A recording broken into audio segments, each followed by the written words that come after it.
Today marks 25 days after the general election, meaning preparations into the election of speakers of both houses of parliament should be underway. That follows a notice of the first sitting by the sitting president. The Gazette notice that should be out a week before the swearing in of the members-elect to allow the clerks of both houses to declare vacancies in the office of Speaker and Deputy Speaker and invite interested parties who qualify to collect their nomination papers has not happened. With the president yet to gazette the sitting, what does that portend for the 2010 constitution, which stipulates that their election should be done in accordance with the standing orders of the houses? NTV's Ruth Samwe spoke to a constitutional lawyer and filed this report.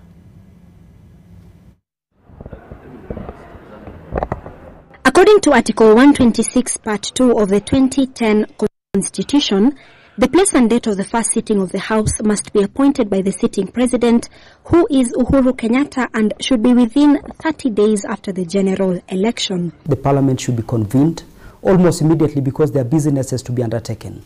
Both parliamentary and legislature, their budgets should be considered, the approvals, the elections of the speaker, for instance, elections of various heads of committees, leadership in the National Assembly as per the standing orders of parliament. During the first session, the parliament is expected to swear in the newly elected members, that is the 290 members of parliament, 47 senators and 47 women representatives, as well as those nominated through the party list. The swearing in then opened doors for election of the House speakers and their deputies, but the delay in announcing and gazettement of the first sitting has left many in a dilemma, something the experts say could be a political move to buy time. Most government agencies, as we speak, may all be waiting to see what happens at the Supreme Court, because then that will determine who becomes the Speaker of the National Assembly. You realize there is a lot of lobbying on both sides. President Uhuru is not just a retiring president, but is also the chairman of the Azimio coalition. So that means he could still, for political reasons other than legal reasons, delay the process to convene parliament. And you've seen MPs on the Kenya Kwanza side already agitating for a recall of parliament so that they can commence business of the House in terms of election of majority leader and the speaker.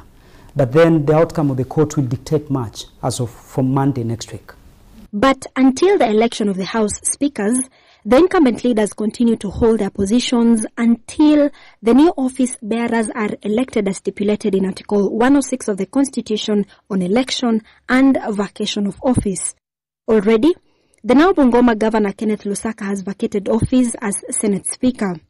National Assembly Speaker Justin Muturi will leave office on the day their successors are elected, as well as Deputy Speaker Moses Cheboy and Senate Deputy Speaker Senator Margaret Kamar. Right now, it's going to be the first transfer of power under the new constitution, which is wholesale without a transition.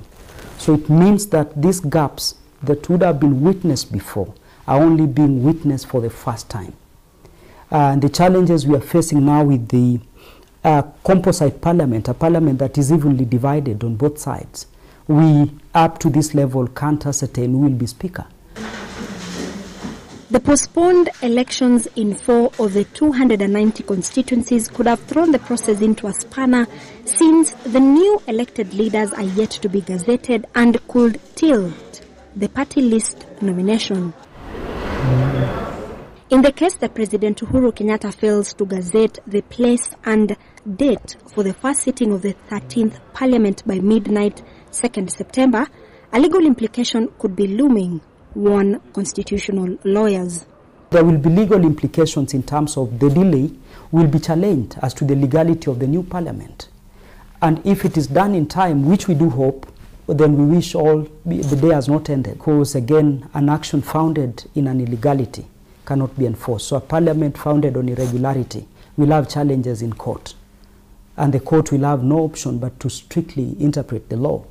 And that could have very heavy challenges in terms of legislation and the nation moving forward. Ruth Sarmoi, NTV, Nakuru.